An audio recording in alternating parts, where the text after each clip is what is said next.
La justice est donc en ordre de bataille, l'exécutif aussi. Hier, pendant 4 heures, Emmanuel Macron a prêté l'oreille aux plus de 200 maires réunis dans la salle des fêtes de l'Élysée.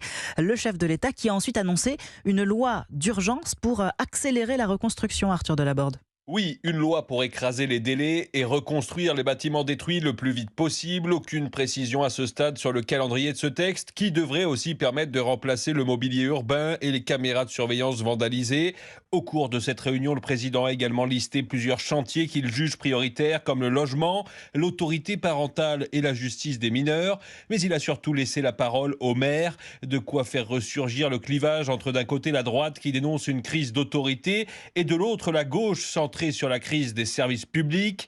Emmanuel Macron a d'ailleurs lui-même constaté l'absence de consensus sur les solutions à mettre en place pour les quartiers.